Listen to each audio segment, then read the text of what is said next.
Bonjour les amis, alors aujourd'hui j'aimerais vous parler de quelque chose mais en fait j'y réfléchis depuis un moment et puis j'ai de la peine à trouver comment le véhiculer. Je vais essayer d'improviser ça d'une façon simple.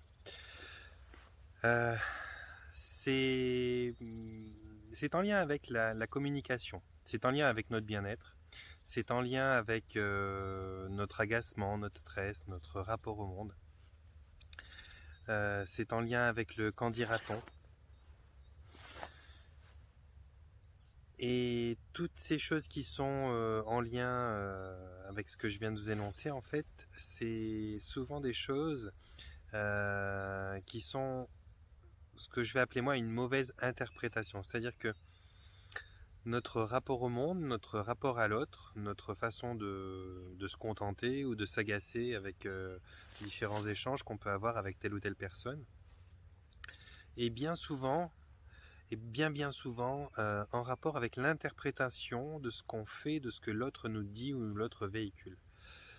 Je connais beaucoup d'exercices qui sont très sympas, qu'on fait en PNL par exemple, qui sont des exercices sur la façon d'écouter l'autre, où on fait des exercices où on met les gens dos à dos, on leur fait se parler sans qu'ils se regardent vraiment, ils doivent vraiment être, on appelle ça l'écoute active, où ils doivent vraiment être très attentifs à ce qui va être dit parce qu'ils n'ont pas le visage, ils n'ont pas le côté visuel de la chose, donc ils doivent être vraiment attentifs. Donc ça laisse déjà moins de place à l'interprétation que lorsque on a la façon de regarder des rictus, on appelle ça les mimiques du faciès, des façons de bouger le visage, parce que il y a une partie, alors ça va rebondir loin, vous allez voir, c'est complètement fou cette histoire. Il y a une partie de choses que l'on repère par le canal auditif, et il y a une partie de choses que l'on repère par le canal visuel. Souvent, ces choses qu'on repère par le canal visuel, c'est ce qu'on appelle la communication non verbale, ouais, c'est la communication non verbale qui va faire que par la gestuelle de la personne qui vous parle, par sa façon de l'exprimer, par les attitudes au niveau de son visage qu'elle va prendre, eh bien vous allez compléter le message, vous allez en ressortir pas mal d'informations sur son état émotionnel, sur ses ressentis par rapport à ce qu'il dit, ou ceci ou cela. On le ressent déjà normalement un petit peu dans la voix parce que on a des tendances à employer certaines intonations, certains rythmes, certaines forces de voix, suivant le sujet, suivant justement l'émotion qu'on en dégage, quoi, qu'on a vis-à-vis de ce sujet.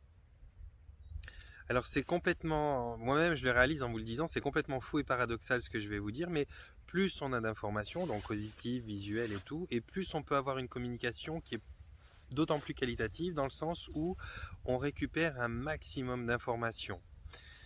Mais étonnamment, quand des personnes n'arrivent pas à se comprendre, c'est justement parce qu'elles ne savent pas quoi faire de ces informations. C'est-à-dire qu'elles ont une information principale qui est le message qui est prononcé, et comme elles ont une très mauvaise faculté à comprendre les expressions du visage de la personne en face, elles vont d'autant plus interpréter le message. Et donc on fait des exercices comme l'écoute active, qui est de mettre les gens dos à dos. Ils doivent simplement écouter ce que la personne dit sans avoir tous ces repères visuels. Et bon, ils ont juste la vibration de la voix parce qu'ils sont collés dos contre dos. Et puis normalement, ça les amène à se comprendre d'autant mieux. Bon, c'est des exercices où on pousse le bouchon parce que on demande à la personne non seulement d'écouter le message de l'autre, mais pour lui montrer qu'elle l'a bien reçu, on lui demande de lui répéter. C'est-à-dire que si par exemple il y en a un qui dit écoute, je pense beaucoup à toi, celui qui est de l'autre côté doit dire ok, j'ai compris, tu penses beaucoup à moi. Pour confirmer, pour dire ok, j'ai bien entendu, tu m'as dit que tu penses beaucoup à moi. Et l'autre il peut dire oui, bon, c'est exactement ce que je t'ai dit. Et quand on joue à cet exercice un moment avec les personnes qui s'y prêtent, eh bien, ça les amène à mieux calibrer leur écoute de la personne dans le sens où ils vont axer plus de réception d'informations sur le canal auditif. Et donc, ils vont s'amuser, s'habituer quelque part, ou prendre certains automatismes qui sont des automatismes de je réceptionne bien l'intégralité du message, je le renvoie pour confirmer, et là, à partir de là, j'essaye de baser ma compréhension. Et en général, ça améliore les choses. Et c'est étonnant parce que finalement, paradoxalement, quand on parle en programmation neurolinguistique, en hypnose, en choses comme ça, des techniques donc thérapeutiques qui sont des techniques de communication quand même, on essaye de faire vraiment très très très attention à tout un tas de repères qui sont ces repères visuels, qui sont des repères de tellement de choses. On regarde la jugulaire, comment elle bat, on regarde l'expression du visage, on regarde les mouvements du corps. Il y a énormément d'informations qui sont là et ça permet à nous, thérapeutes qui suivons les personnes ou pour les coachs qui utilisent aussi ça, de pouvoir se repérer d'autant mieux parce qu'on est capable de capter le langage verbal et le langage non verbal.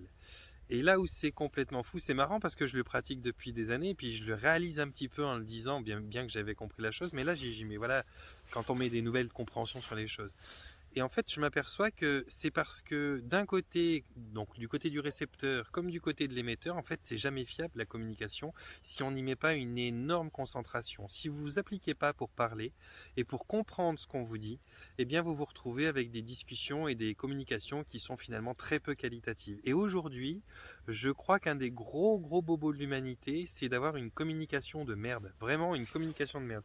J'ai souvent dit que les mots qui étaient employés étaient très importants, c'est pas moi qui l'invente, je l'ai souvent répété de quelqu'un qui l'a déjà dit bien avant moi, dans les textes les plus sacrés qui sont les textes des religions, bien que je cautionne pas ça, il y a quand même au départ été le verbe, c'est pas anodin, et j'ai toujours essayé d'emmener les gens à avoir une communication beaucoup plus juste par rapport à ce qu'ils vivaient, ne pas employer des phrases avec des toujours et des jamais, mais plutôt de faire en sorte d'être au plus juste. Donc c'est en général jamais toujours une situation ou jamais une situation n'est jamais comme ci ou est toujours comme ça. En général, il y a plutôt tendance à dire c'est très souvent ou la plupart du temps, mais c'est pas toujours. Et il y a plein d'autres mots comme ça qu'on emploie, qui sont des mots faciles et qui nous permettent de communiquer. Et finalement, aujourd'hui, la communication que la plupart des êtres humains ont entre eux, c'est une communication où une phrase est devenue très importante. Derrière la phrase qu'on a dit, c'est tu vois ce que je veux dire. Parce que finalement, c'est tellement pas clair comment on s'exprime aujourd'hui qu'on est obligé de rajouter tu vois ce que je veux dire. Parce qu'on emploie plein de détours, plein de raccourcis qui n'en sont pas, plein de déviations, puis finalement notre communication est très mauvaise. Et aujourd'hui, bien sûr, il y a des personnes qui nous veulent pas du bien, il y a des messages qui sont véhiculés pour être des messages anxiogènes, il y a des façons de parler qui sont des façons de parler infantilisantes, il y a énormément de choses qui déjà nous poussent à nous agacer, mais entre nous, c'est-à-dire on va partir du principe qu'on a des amis, des amours, de la famille et qu'on est censé s'aimer. Entre nous qui nous aimons, on fait même pas l'effort en fait. On fait pas l'effort de parler correctement, de parler au plus juste, d'employer les bons mots, et on fait pas l'effort d'écouter correctement. Moi, j'ai souvent eu l'occasion de dire à des gens, mais tu m'écoutes pour me répondre, tu m'écoutes pas pour me comprendre. Je m'en fous que tu me répondes ou pas. Écoute-moi pour me comprendre plutôt que de me répondre. Parce que quand on écoute vraiment pour comprendre, en général, on n'a pas forcément besoin de répondre tout de suite, mais surtout on comprend quoi. Quand on écoute pour répondre, on n'écoute pas de la même manière et bien sûr, on a le bagage pour répondre derrière, mais répondre à quoi finalement? On n'a même pas très bien compris ce que la personne voulait dire. Et on est beaucoup à se parler comme ça. On est beaucoup à se parler comme ça. Alors bien sûr, il y a quelque chose à faire de ce côté-là et c'est peut-être un outil que je vous donne aujourd'hui. Il va vous paraître peut-être pas grand, il va vous paraître anodin.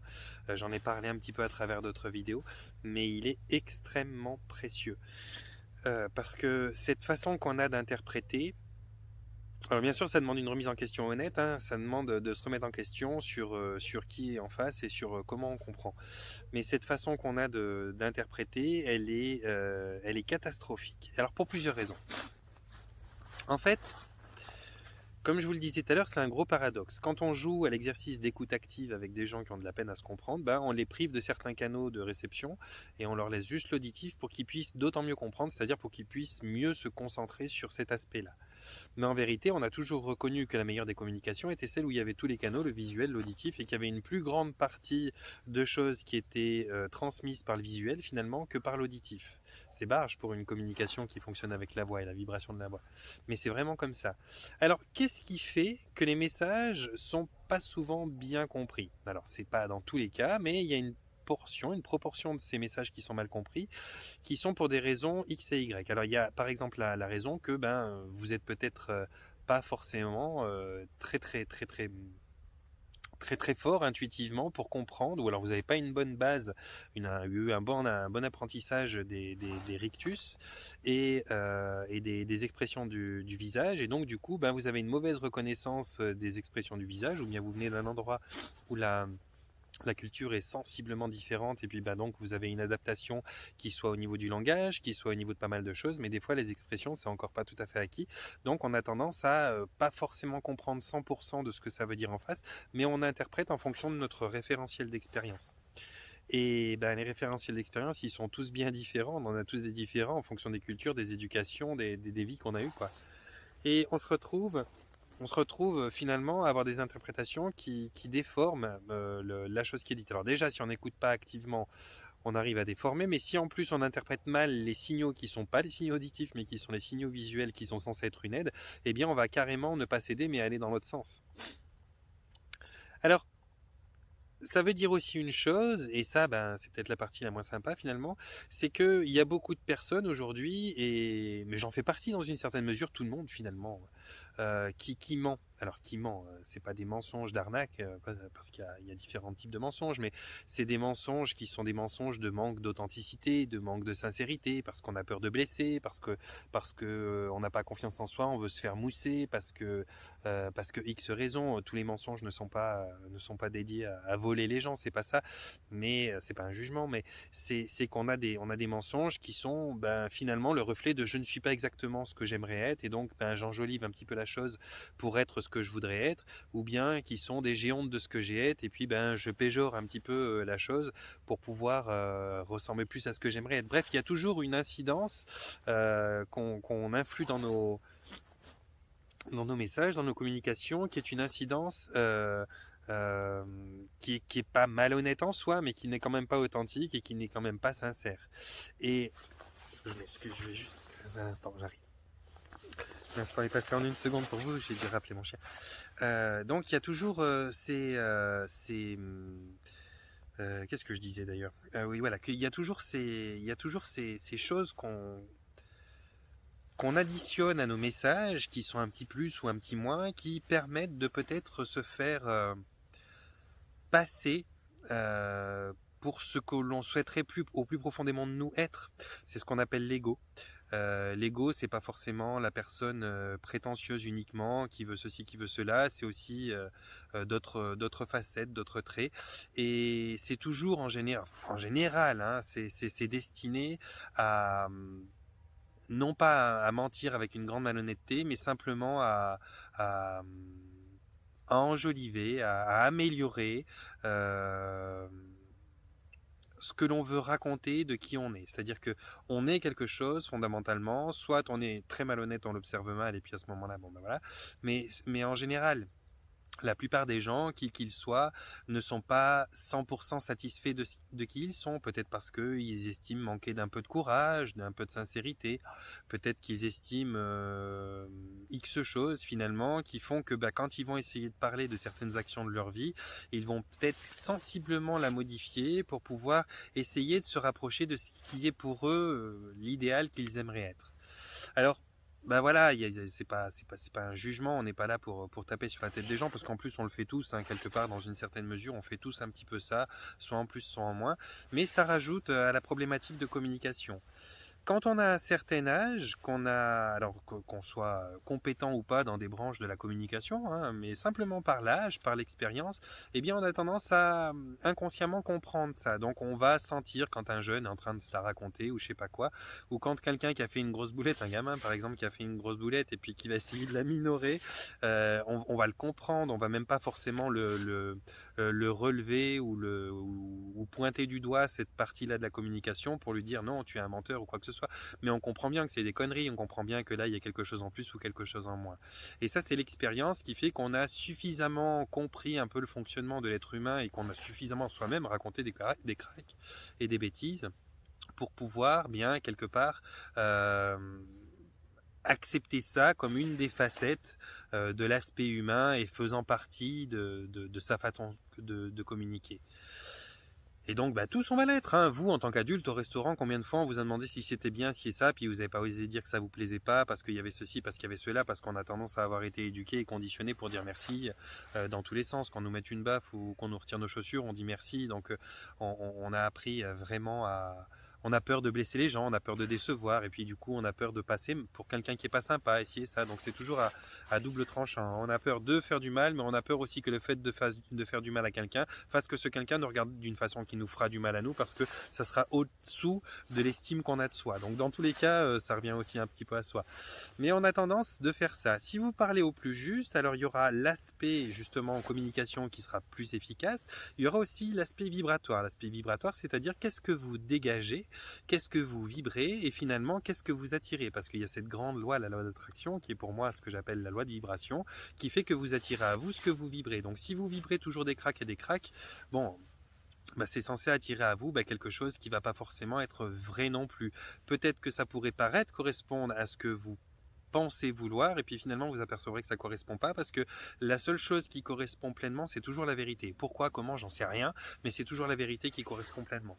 Le reste, c'est jamais vraiment satisfaisant parce qu'il y a une partie de vous qui va de toute façon savoir qu'à un moment ou l'autre elle n'a pas fait de son mieux, qu'elle a triché. Et ça, on peut faire ce qu'on veut, hein. On peut arriver à le cacher à tout le monde, mais on n'arrive pas à se le cacher à soi. Et on est toujours très très mauvais juge avec soi-même. On est dur, on est sévère. Alors certains moins que d'autres, hein, certains jouent là-dessus et surfent là-dessus. Mais la plupart du temps, les gens qui sont conscients et honnêtes sont des gens qui sont quand même facilement durs avec eux. Alors ils essayent justement de de faire au mieux parce que ils savent qu'ils sont durs avec eux.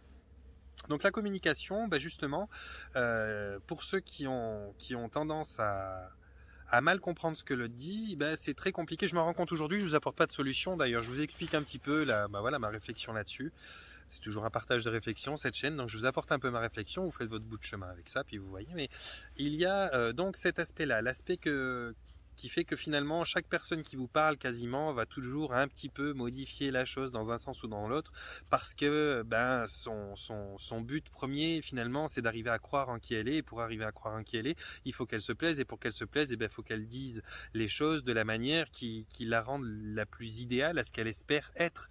Et des fois elle-même elle a un mauvais jugement sur elle n'est pas sûre, soit elle n'a pas assez confiance, soit elle a trop confiance, ça va dans les deux sens, ou soit elle est fière ou soit elle n'est pas fière, mais il y a toujours une petite elle ajuste. C'est un petit peu comme quand vous faites cuire des légumes, des machins, vous ajustez avec un petit peu de sel, un petit peu de poivre en fonction de ou d'autres condiments en fonction du goût que ça a. C'est un petit peu pareil pour se faire paraître au mieux par rapport à ce que l'on croit que l'on attend de nous.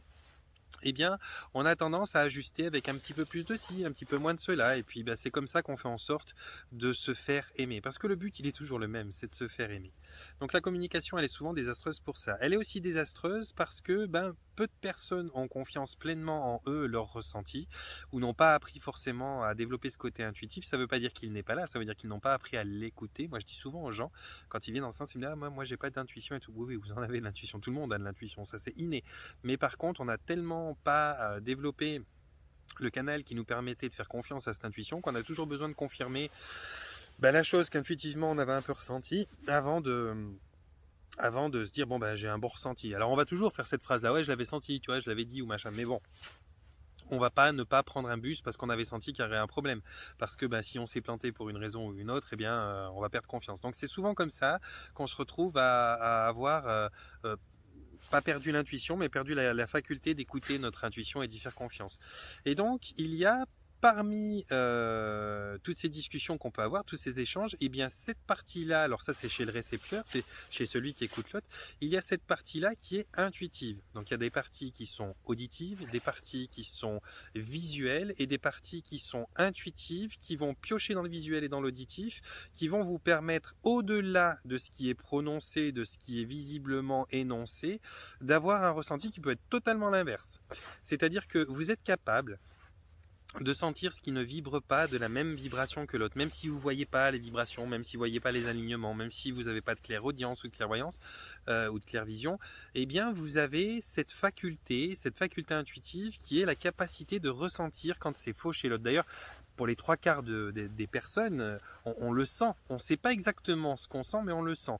Eh bien, il y a aussi des personnes qui, elles, sentent qu'il y a quelque chose qui coïncide pas avec le discours, soit avec les mots, soit avec l'attitude par rapport aux mots, mais qui eux n'ont aucune idée de qu'est-ce que c'est ça, qu'est-ce que c'est ce capteur, qu'est-ce que c'est les signaux qui m'envoient. Ils sont complètement perturbés et du coup ils vont, eh bien, sans même s'en rendre compte, mal comprendre ce que la personne dit parce qu'il y a un truc qui dit plus, puis il y a une intuition derrière qui fait moins, moins, moins.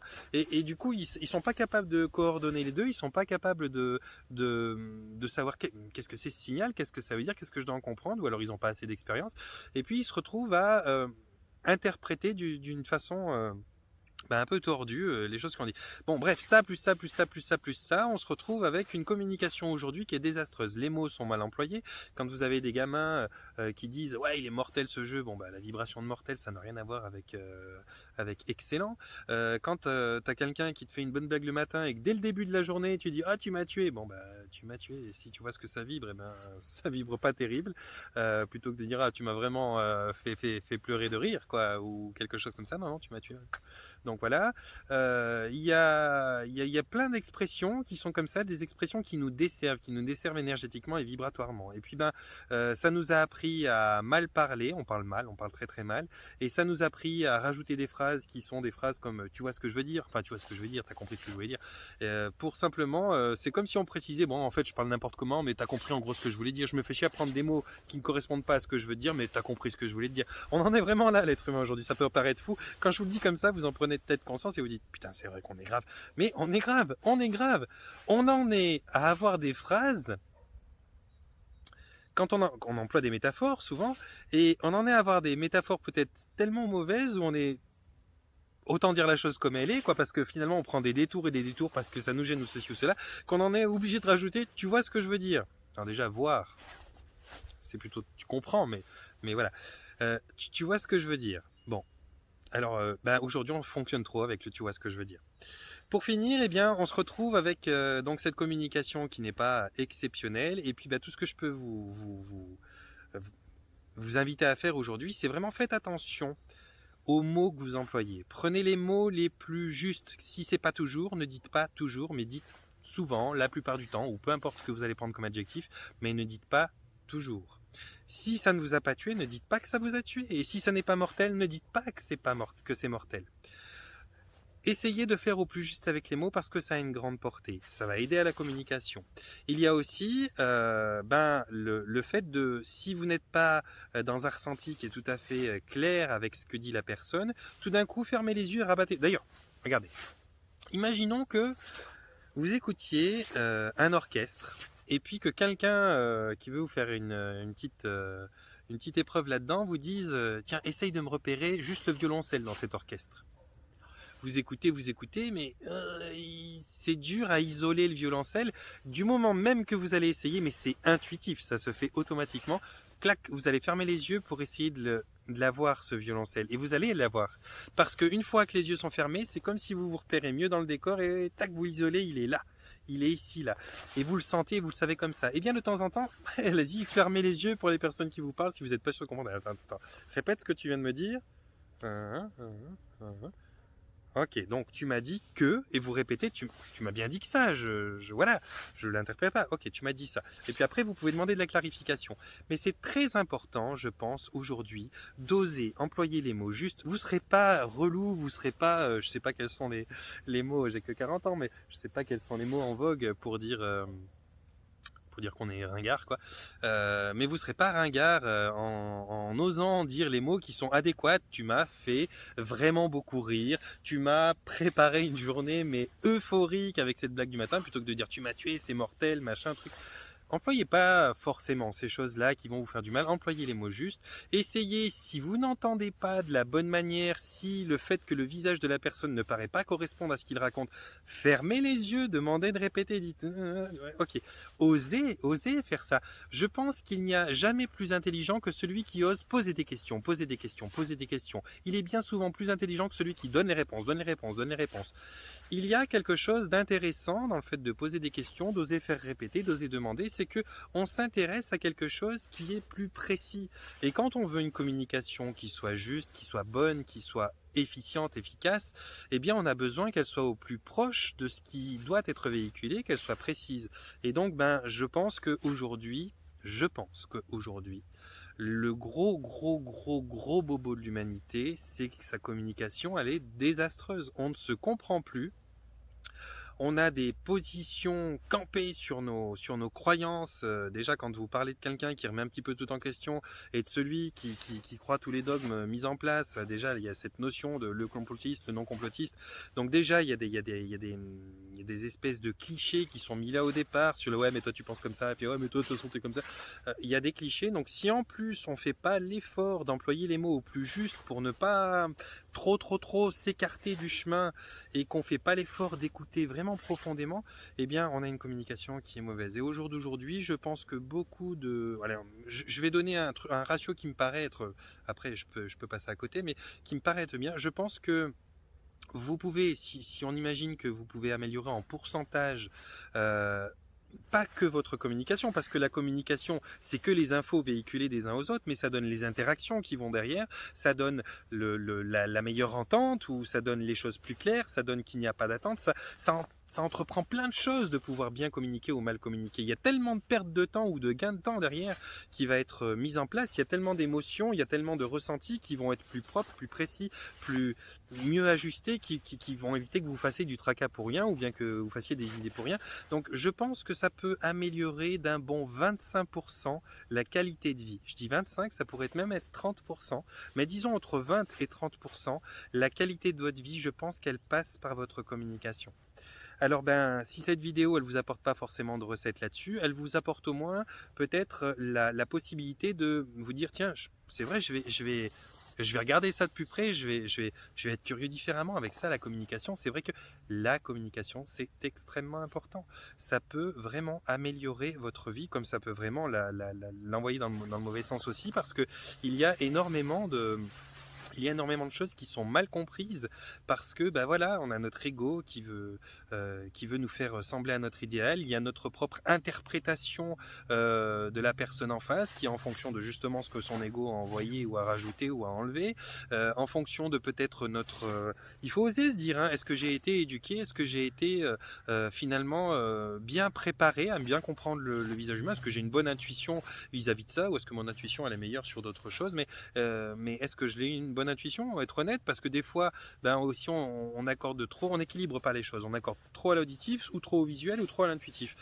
Les trois sont là pour se compléter, ils sont pas là pour qu'on fasse confiance qu'à l'intuition, puis je le crois pas, je fais confiance à mon intuition. Mais si on croit pas, mais qu'est-ce qui nous empêche d'aller vers cette personne et dire écoute, je vais te regarder droit dans les yeux et te dire ce qu'il y a. Il y a que tu me dis ça. Il y a que quand tu le dis, la façon dont tu le dis, ben moi j'interprète que apparemment ça colle pas vraiment avec ce que tu viens de me dire. Tu me dis que tu es heureux en me disant ouais, je suis vachement heureux. Bon, c'est vachement paradoxal le côté auditif et le côté visuel. Et il y a que mon intuition me dit, je te le dis comme ça, que j'ai l'impression que tu te fous de ma gueule. Osons cette sincérité, osons poser une question pour que la personne en face puisse se reprendre, dire non, non, alors je suis vraiment désolé, c'est vrai, genre voilà, excuse-moi, j'ai eu ci, j'ai eu ça. Non, la vérité, c'est que bla, il va nous dire la chose. Plutôt que de toujours soit s'accorder qu'à son intuition, puis peut-être passer à côté de quelqu'un qui, en fait, finalement, voilà, avait juste sorti un truc à la va-vite et puis il s'est mal exprimé, bon voilà. Non, on juge directement. Ne jugez pas directement, essayez, n'ayez pas peur d'oser, de poser des questions, de faire répéter, d'essayer une bonne communication. Moi, je vous assure, je suis pas assureur, mais je pourrais presque vous garantir que une bonne communication, ça peut changer 20 à 30% de tout dans votre vie, de tout, de vos actions, de vos interactions, de vos échanges, de vos sentiments, de votre bien-être. Et puis, quand on s'habitue à demander aux autres de s'exprimer plus clairement parce qu'on les comprend pas, parce que c'est très nuancé ce qu'ils font, eh bien, on va aussi soi-même être plus exigeant avec soi, hein, et on va pouvoir, eh bien, avoir une communication qui normalement est beaucoup plus complète et beaucoup plus aboutie, ce qui permet d'avoir, ben voilà, franchement, on perd moins de temps. Moi, je passe beaucoup mon temps à recadrer les gens sur comment ils parlent. Je dois être une catastrophe de chiantiste pour ça. Mais vraiment, c'est tellement important, ça change tellement de choses. Entre la peur qu'on a de gêner, entre notre caractère qui est peut-être pas du tout adapté à celui d'en face, entre nos mots, entre nos conditionnements, entre nos formatages, entre nos éducations, entre nos provenances ethniques, entre toutes ces différentes, notre stress, notre émotion qu'on met dedans, et toutes les différentes choses qui composent notre langage quand on est ensemble, il y a largement de quoi se planter. Donc ayons l'humilité de demander à celui d'en face. Et puis ça coûte quoi de dire à quelqu'un, franchement j'ai l'impression que tu te payes ma tête. Je te sens pas. Écoute, quand tu me parles, tu me dis ça, franchement, ça marche pas pour moi. Ça marche pas. Alors je vais pas tout remettre sur l'intuition, je te redonne l'occasion de te réexprimer. Explique-moi pourquoi le message que tu me véhicules, il dit quelque chose qui est censé me mettre en confiance, et pourquoi finalement à t'écouter, je me retrouve à perdre la confiance. Ça coûte rien, ça peut arranger une casserole qui était finalement très très mal exprimée au départ, et puis ça va vous apporter bien une capacité, puis une fierté, une capacité de mieux comprendre, de trancher aussi, de dire non mais alors laisse tomber, t'es vraiment pas pour moi comme personnage, ou lui dire ah je suis mille excuses, alors ok, j'avais vraiment besoin que tu m'éclaircisses les choses. La communication est meilleure, les rapports sont meilleurs, les interactions sont meilleures, l'efficacité des choses qu'on met en place est meilleure, le gain de temps est bien meilleur parce que on perd du temps. Alors bien sûr, à faire répéter, vous n'allez pas gagner du temps, mais quelque part, si vous avez mal compris un truc et que vous prenez le mauvais chemin et que vous vous retrouvez 800 km plus tard parce que vous avez mal compris, vous auriez mieux fait de me faire répéter au départ parce que là, ça fait beaucoup de temps. Donc voilà, c'était de ça que je voulais vous parler aujourd'hui, et puis vraiment, je pense que c'est un outil qui est d'une grande qualité, c'est un des petits trucs en plus que j'arrête pas de rabâcher aux gens qui viennent me voir. En général, c'est vraiment quelque chose sur lequel je mets un grand accent parce que c'est d'une extrême importance.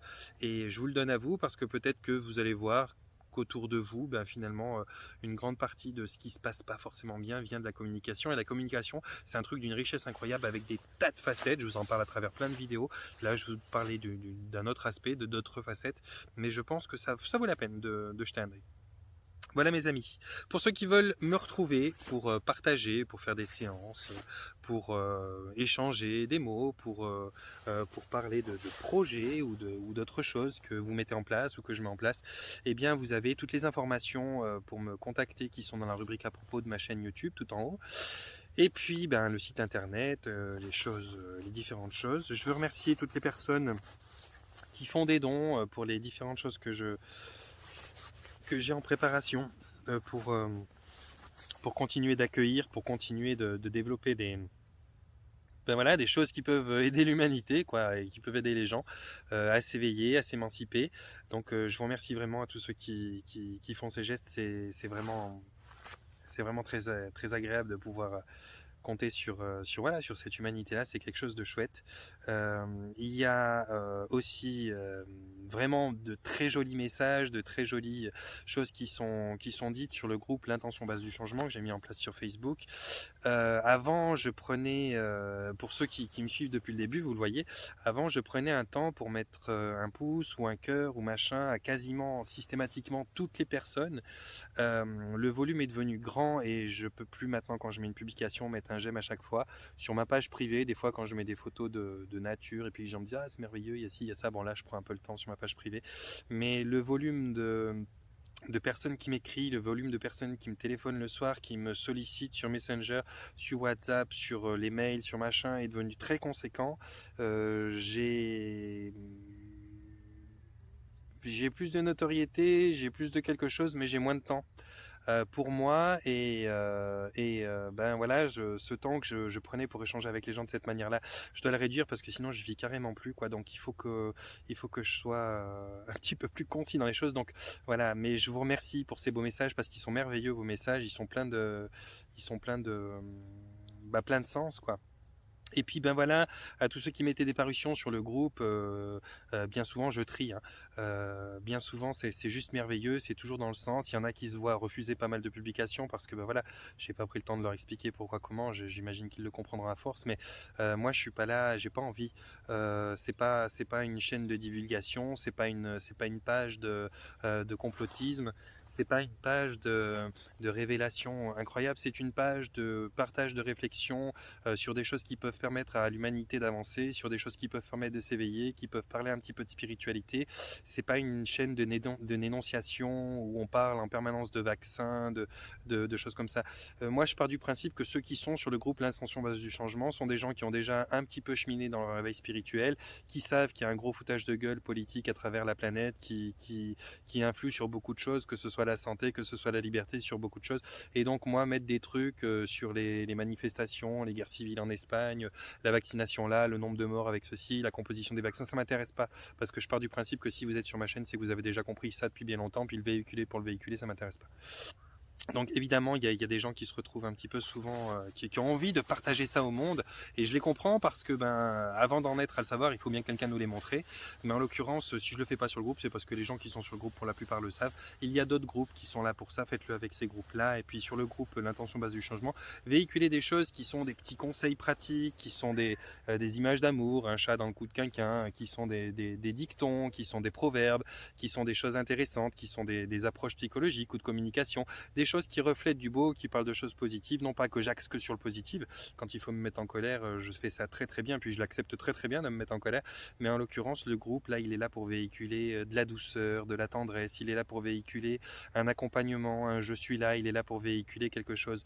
Alors des fois, je laisse passer une petite pub de ci, une petite pub de ça, des fois, je laisse passer un truc un petit peu qui secoue les fondations des croyances limitantes des gens, des fois, je laisse passer un petit truc, un petit peu divulgation, mais c'est très sporadique la plupart du temps, voilà. Mais de temps en temps, un petit rappel, c'est vrai que je laisse passer, mais c'est très sporadique. En tout cas, merci pour vos messages, merci pour vos publications, pardon, pour vos intentions, pour le temps que vous passez à ça. Merci beaucoup. Et puis, je vous aime tous très fort, même si je prends pas le temps de vous mettre un petit cœur à chacun. C'est vraiment un gros plaisir.